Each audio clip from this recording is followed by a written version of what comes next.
queridos televidentes, a su programa Entérese.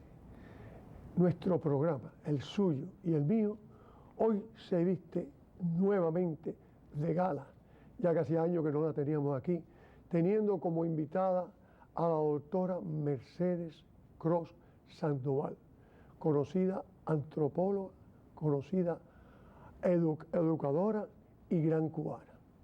El tema, usted y yo nos vamos a deleitar con él, vamos a ver cuánto usted conoce de eso y cuánto conozco yo del mismo. La cosmovisión. ¿Qué es la cosmovisión? ¿Cómo ha estado envuelto Estados Unidos, el mundo, Cuba, en ese detalle, en esa palabra, cosmovisión? Bienvenida a nuestro programa, doctora. Muchas gracias, Angulo. Yo creo que lo primero que está todo el mundo ya preocupado por saber qué cosa es la cosmovisión. La cosmovisión es la manera de ver el mundo de un grupo. En realidad son suposiciones que tiene un grupo humano, un grupo cultural humano, sobre la naturaleza, sobre qué cosa es la naturaleza. La cosmovisión define cómo se ve uno a sí mismo, el self-concept, ¿verdad? Cómo se ve uno con respecto a otros, sean tu familia, sean personas ajenas, las cosas que no eres tú. También la cosmovisión tiene mucho que ver cómo tú conectas, las conexiones entre tu concepto de ti mismo y, por ejemplo, el concepto de los animales. Si tú vienes de una cultura en la que se supone que el ser humano es especial porque es hijo de Dios, ya los animales son inferiores y por lo tanto pueden ser domesticados, pueden ser sacrificados para comer, etcétera, etcétera. Si tú vienes de una cultura donde se supone que tú eres parte, el ser humano es parte de la naturaleza, entonces hay mucha más hermandad con la vida vegetal, con la vida animal, como por ejemplo entre los hindúes de la India. Pero sobre todo la cosmovisión tiene mucho que ver con la vida del grupo, cómo se comporta un grupo. En el medio ambiente. El medio ambiente. ¿Por qué el cubano es ruidoso? Somos ruidosos porque venimos de una cultura ruidosa donde ser ruidoso es recompensado. Sí. El que más grita, el que más se le escucha. Segura. Si tú coges y hablas muy bajito y ese que se trae, pero ¿dónde salió ese guajiro? Vaya, entonces yo recuerdo que aunque tú no lo puedas creer, cuando yo era una niña yo era tímida. Coño, ser tímida en Cuba es una temeridad. ¿Vale? Entonces yo dije, ¿no? Y como a los 10 o 11 años decidí que yo no iba a ser más tímida porque no estaba en nada. En la pobrecita es tímida. Dije, no, aquí tengo que aprender a ser ruidosa, tengo que aprender a bailar y bailar de una manera estrepitosa. ¿Tú me entiendes? Porque eso es lo que he recompensado por el grupo. Así que la palabra cosmovisión es muy interesante porque está basada, fíjate, mejor dicho, en lo que es el ethos del grupo. La forma de vida del grupo es lo que dicta la cosmovisión. Y puede cambiar. Estamos en unos momentos sumamente muy serios porque hay una crisis de cosmovisión. En este país tú lo estás mirando que prácticamente está dividido porque la gente no ve, la mayor parte de la gente no ve las cosas de la misma manera. Y podemos seguir discutiendo. No, yo lo que quería es que ese televidente, al igual que yo, supiéramos un poquito más de lo que es la cosmovisión. Vamos ahora a entrar más en detalle en la cosmovisión. Hay dos cosas que aquí a usted y a mí y muchos de esos televidentes les interesan. El que usted estaba tratando ahora en Estados Unidos, en el mundo. Pero ese lo vamos a dar para el final. Vamos a ir a nuestro tema de siempre. Cómo es el concepto de cosmovisión en la Cuba de 1959, que es la que produce el cambio enorme en todo. Bueno, voy a echarnos para atrás 57 años. Piensa en Cuba en 1902 que se funda la República. Era un país que hasta hacía 20 años era una plantación esclavista. O sea, una gran parte de la población había sido o era esclava. ¿Okay? Por lo tanto, los lazos familiares entre los negros eran más débiles. Por lo tanto, había una increíble cantidad de personas iliteratas, ¿verdad? Y a todas esa gente se les hace de buenas primeras ciudadanas. Amén de otros grupos humanos que estaban ahí rezagados. Pero también mira Cuba desde el punto de vista de la población. Para mí eso es lo vital, más que todo lo demás. A fines del siglo XVIII, Cuba tenía menos de 200.000 habitantes. Cuando se hace la república, creo que es 1,5 millones. ¿De dónde viene esa gente? ¿De dónde viene? Pues mira, empezaron a llegar gran número de españoles. ¿Por qué? Porque Iberoamérica se había liberado y los españoles, aquellos que iban a emigrar, preferían venir a Cuba o a Puerto Rico para estar bajo el gobierno español, que ir a la Argentina o a Venezuela, que se habían independizado de España. O sea que el siglo XIX es un siglo de gran inmigraciones españoles, pero vienen también españoles del norte de España, muchos del norte de España, muchos vascos, muchos navarros, muchos catalanes, gallegos, que en los primeros siglos, más que nada, lo que vinieron fueron canarios, andaluces y algunos que otros de Extremadura. Bueno, venían de todas partes, pero en núcleos grandes. Canarios, siempre he oído decir que era tremendo lo que vino. Los canarios siempre han venido en gran número a Cuba y nosotros los cubanos hablamos como los canarios, tú lo sabes. Bueno. Pero también vienen gran cantidad de negros, porque Cuba se convierte en la azucarera del mundo. Haití ha perdido el poder económico porque se había independizado de los franceses, las plantaciones no funcionan ya y Cuba la sustituye como la azucarera del mundo. ¿Qué pasa? Que se crea en Cuba por primera vez una aristocracia latinoamericana. Habían en Cuba más de 90 títulos. Cuba empieza a ser muy productiva para España, que nunca lo había sido. Es más, Cuba paga al gobierno español. Quien sufraga al gobierno español es Cuba. Y afortunadamente Cuba tiene una aristocracia habanera, principalmente, que era muy modernista. Empezaron a traer las mejores maquinarias del mundo, las usaban en Cuba. Cuba tiene el tren antes que España. ¿Me entiendes? O sea que era una aristocracia bastante avanzada, modernista, pensando en el futuro. Eso es un cambio muy grande en Cuba. Vienen negros de todas partes, pero más que nada vienen del área de Oyo, del norte de Nigeria, que ahora está de moda desgraciadamente. ¿Por qué? Porque el reinado de Oyo se cae y empiezan a venir gran cantidad de negros. Pero la patria esta de Martí, ¿verdad? A la que le debemos la república, que le debemos la república, ponte a pensar, era un conglomerado de grupos étnicos y lingüísticos diferentes. Y el vasco no hablaba igual que el canario. Y el nigeriano no habla igual que el Congo. Imagínate tú. Así que ahí va a tener lugar un proceso de transculturación y de culturas que van emergiendo y se forma la criollez. Pero eso tomó su tiempo.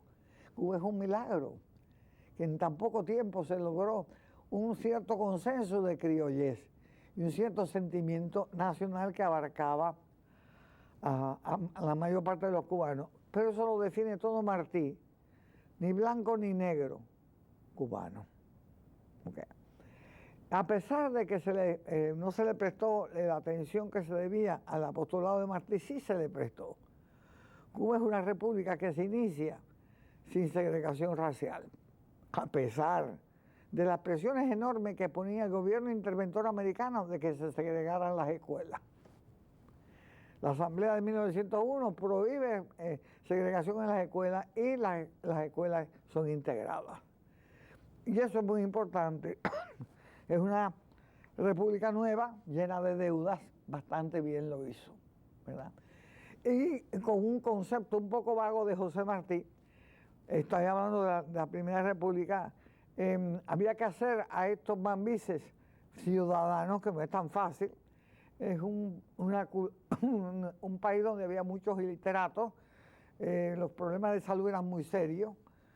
Cuba había un sentimiento hasta de fatalidad, porque cualquiera se moría. Date cuenta que las plagas en Cuba eran endémicas y epidémicas. No, y la concentración que había habido antes de la independencia. Fue el único país de América con campos de concentración. Eso es lo que es nuestra república. Sin embargo, en 50 años de república logramos darle el mayor presupuesto que en el mundo se le había dado a la educación, de acuerdo con la población. Y un tremendo presupuesto también a la salud. Eso le da al país un poco de actitud más optimista. Hay progreso. Pues la República del año 59 era optimista. Teníamos muchas preocupaciones por la inmadurez política de los cubanos, pero siempre nos creíamos que éramos los chéveres. Esta es una isla de corcho, no la hunde nadie, ¿verdad? A Cuba se le veía como sumamente una madre benefactora que cuidaba a sus hijos. Cuba que no tenía animales venenosos. Ninguno, porque el alacrán era el más malo, el Majá Santa María no hacía nada. Sí. No tenía animales, vaya, de algún que otro terremoto, pero vaya, no tenía volcanes. Se veía la naturaleza como benigna. Es más, el cubano conspiraba con la naturaleza y le decía a la luna, oye, esta noche voy a salir con mi enamorada, apágate un poquito para yo tener mi chance. Y la luna lo complacía. Vaya, era un poco de armonía. Eso, hasta cierto punto, era la atmósfera de la República. En esa cosmovisión, ¿verdad? El individuo ideal de Cuba era el tipo campechano. El tipo campechano es la persona que más querían en Cuba. Muy buen hijo, tremendo amigo, marido regular, pero bueno, buen padre, simpático, que traía buenas noticias. Sin embargo, lo cambiamos por Don Quintín el Amargado, porque francamente Fidel Castro no trae una buena noticia jamás. Él siempre tiene la cara de la tragedia de la que va a hablar. Pero bueno, era un pueblo muy optimista, con un gran amor a la vida, y con una cultura ecléctica, sincrética. Fíjate que para definir a la cosmovisión, ¿verdad? Hay que definir los componentes del ethos de una cultura. El ethos es la manera de comportarse del grupo. Y hay una antropóloga, se llama Kluckhohn, que descubrió o identificó, mejor dicho, 5 problemas humanos que en todas las culturas hay que contestar, ¿verdad? Y esos problemas humanos definen las diferencias culturales. Y ahí vamos a ver la diferencia entre los cubanos de aquí, los de allá, los americanos y los demás. El primer problema es el valor del tiempo. ¿Cuál tiempo es el más importante? El pasado. Si es el pasado, las culturas son tradicionales, las personas mayores son muy respetadas, ¿verdad? Los muchachos son, no se les considera tan importante como las personas mayores. Se repiten los patrones de conducta del pasado. Hay otras culturas que están orientadas hacia el presente, hay que resolver. La cosa es, en este momento, lo que venga bien en este momento son culturas oportunistas, ¿verdad? Y por último, hay culturas que son orientadas hacia el futuro. Todo lo que hacen es uno en este momento pensando cómo eso se va a reflejar en tu futuro. Bueno, no hay ni que negar que la cultura norteamericana, hasta ahora, porque está en crisis, ha sido orientada hacia el futuro. Mis hijos van a vivir mejor que yo tengo que ahorrar para mi vejez, bla, bla, bla, bla.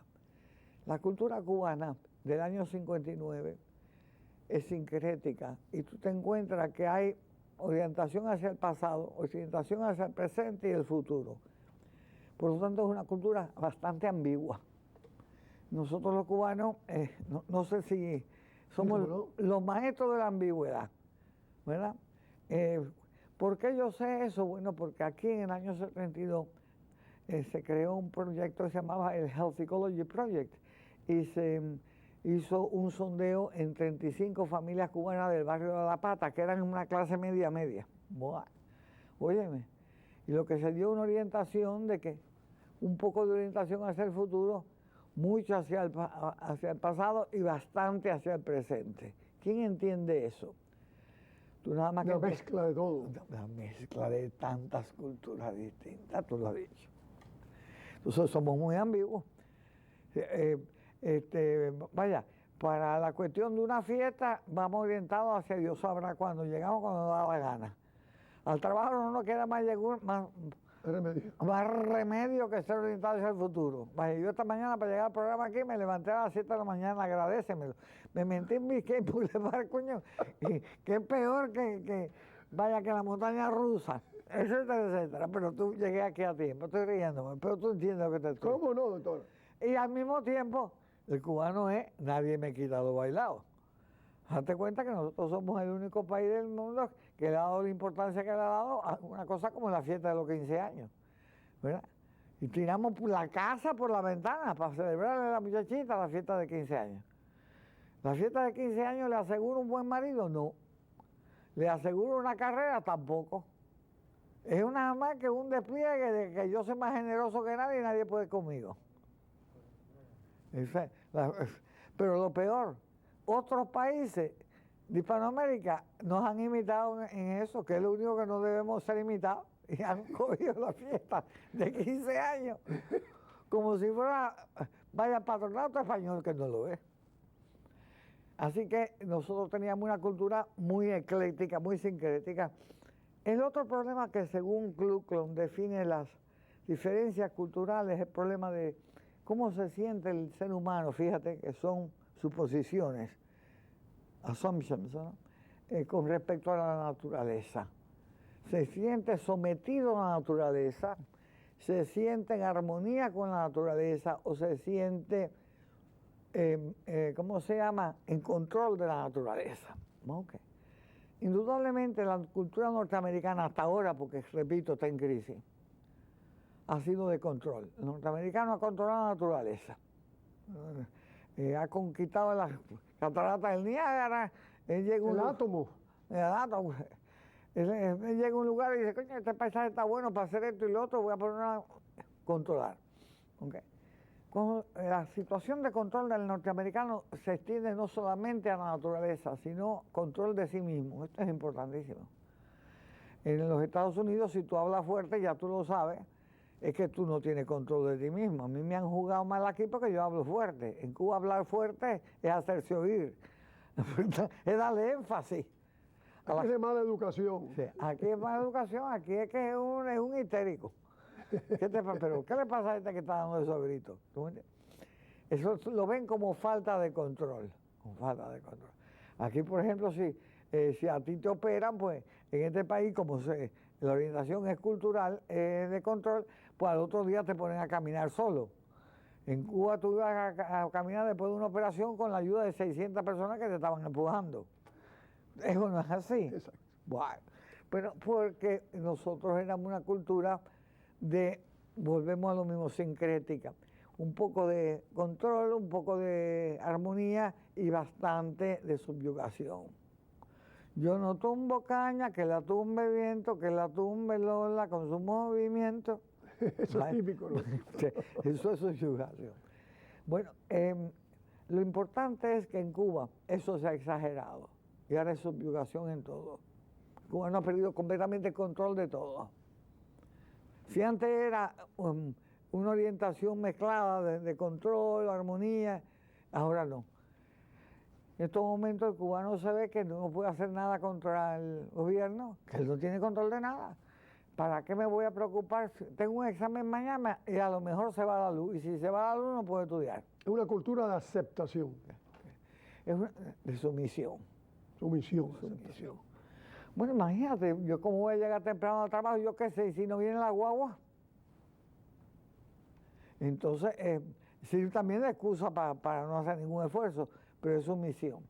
Y aquí en los Estados Unidos nosotros nos hemos alebretado, porque no nos queda más remedio y nos hemos hecho muchísimo más puntuales que antes, etcétera, etcétera. De manera que del año 59 para acá, los cubanos que estamos aquí hemos cambiado y hemos creado una especie de subcultura americana, ¿verdad?, que es la cultura cubana adoptando algunas características de los americanos, pero no descartando cosas que a nosotros nos interesan y creemos que son importantes, como es la familia. Nuestra generación, la que vino en la década del 60. Exacto. Ya la otra es una historia antigua, mejor dicho, futura.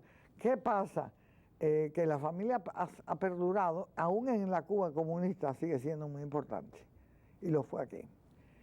Entonces, en orientación de control, bueno, pues fíjate que nosotros venimos de una cultura, cuando tú dices donde la subyugación es importante, donde la gente que no tiene control, por ejemplo, que es, vaya, que no pueden caminar, que son paralíticos, la gente le tiene lástima, porque han perdido el control.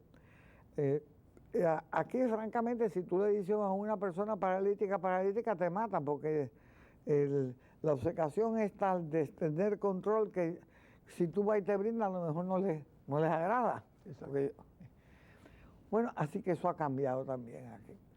Otra orientación de Ku Klux, y nada que voy a hablar muy poco de ella, es la que tiene que ver con la orientación de qué se hace con el tiempo.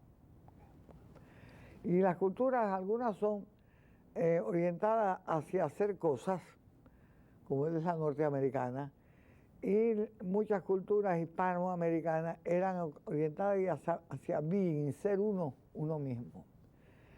Cuba, yo creo que en el año 59 estaba de nuevo balanceada entre las dos. Por ejemplo, en Cuba, yo me acuerdo cuando yo era una niña que yo iba a almorzar a mi casa y cuando salía a la una en Baracoa, había que caminar 4 cuadras para llegar a la escuela. Y había entre mi casa y la escuela 9 pianos. No sé si se acuerdan. Y esa muchacha estudiaba el piano para ganarse la vida, no. Era un adorno, ¿estás oyendo? Así mismo. Era una cosa como para que tuviera una expresión espiritual, experiencias sentimentales. Exacto. Y la pintura y el ballet. Son 3 cosas que había muy arraigadas. Y pues recitar. ¿Cuál es tu gracia? Te decían, tu gracia para recitar, cantar algo. Que le diera al mundo cierta parte de ti y que al mismo tiempo la gente lo disfrutara. Eso es el being orientation. Yo soy como soy, queríamos decir nosotros, ¿verdad? Aquí no, los norteamericanos están orientados hacia el doing, o hacer cosas.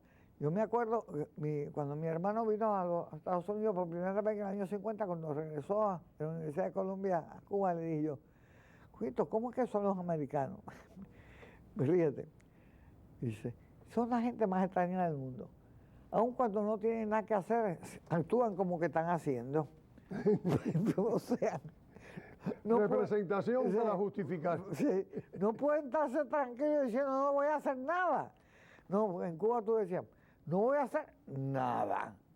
Me acuerdo, no sé, sí. Doctora, la quiero tener todo, pero hay mucho que quiero preguntarle y ese televidente está loco por tenerle usted porque hable de esto. La tecnología, esa tecnología que nos ahoga en estos momentos en la cosmovisión, ¿cómo interpreta, cómo participa? Estamos en un siglo muy difícil porque se están batiendo conceptos cosmológicos diferentes. Indudablemente los últimos 200 años han sido los más felices en el sentido de la cosmología democrática, que es optimista, cree que el ser humano es bueno y razonable, le da la oportunidad de votar a todo el mundo, oye, aunque sea analfabestia, pero no importa, todo el mundo vota, y es muy progresista. Es secular también, separa la religión del gobierno, etc. Después vino, tengo que ponerle en ese contexto, algunas otras variaciones como es el comunismo. El comunismo le da todo el poder al gobierno, la democracia lo que pone énfasis es en los derechos individuales. El comunismo en el Estado, más que nada, la revolución, lo que sea. Y pone al individuo como una hormiga en el engranaje del Estado. Pero ha venido una revolución que no tiene nada que ver con estos dos sistemas dogmáticos. Cuando tú vas a buscar hablar del comunismo, tienes que hablar de Carlos Marx, eso no hay duda, y después de Lenin, ¿verdad? Como dogmático. La democracia hay que echar para atrás con la cuestión de la experiencia griega, después Rousseau, Voltaire, es mucho más complicada. Y es el sistema que le ha dado más libertad al ser humano en su historia. No existe. Y a la mujer ni se diga. Te diré que como mujer estoy simplemente muy asustada. Porque estoy mirando que ha salido una mano de macho peludo que matan a la gente por gusto. Además que hay que ver a los isolesos, que maltratan a las mujeres, a los niños. En países de Centroamérica, que no quiero mencionarlos, ha subido el índice de homicidios de mujeres de una manera estratosférica. Pero bueno, hay otro factor. Hay varios factores que van a afectar esas dos ideologías, ¿verdad? Uno de ellos es el factor de la tecnología. Nadie jamás se pudo haber imaginado los cambios que esta tecnología y las computadoras han traído. Nunca, jamás, nadie se pudo imaginar que pudiéramos ser tan informados. Tú sabes lo que es que tú tengas un teléfono y puedas coger y hablar con la computadora y buscar el dato que te dé la gana. ¿Te das cuenta el cambio que ha habido en comunicación y en transporte en los últimos 20 o 30 años? ¿Cuándo? ¿Ese exceso de información ha afectado esta cosmovisión? Sí. Te voy a explicar por qué. Porque yo, como maestra, pero quizás yo estoy equivocada, no lo creo. Sé que mucha gente confía en la computadora todo y no pone nada aquí. Y para tú analizarlo tienes que tener aquí. Para tú analizar un problema tú tienes que tener una data de base en tu propio cerebro para comparar una cosa con la otra y sacar alguna síntesis de eso. Yo sí creo que lo afecta. Ha afectado, o sea, el futuro es bueno, la tecnología o es regular o nos ha perjudicado. Porque lo que nos queda son 2 minutos. Bueno, la tecnología nadie la puede parar, como no se puede parar la genética. Lo que nos hace falta, Angulo, es algunos pensadores que puedan definir una cosmología para un mundo global,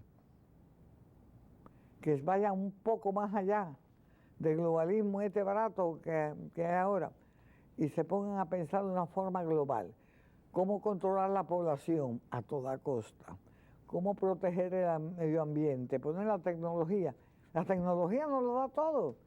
La población no se controla porque no da la gana, porque hay 100 maneras de controlar la población, ¿verdad?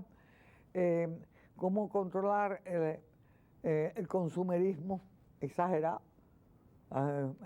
Yo no voto nada que sea útil. ¿Por qué? Porque voy a crear basura a un mundo que ya está super polluted. Yo creo que nos hace falta verdaderos pensadores que puedan extrapolar una estructura de cosmovisión que tenga todos estos factores en cuenta. Señores, la queremos aquí, pero no podemos.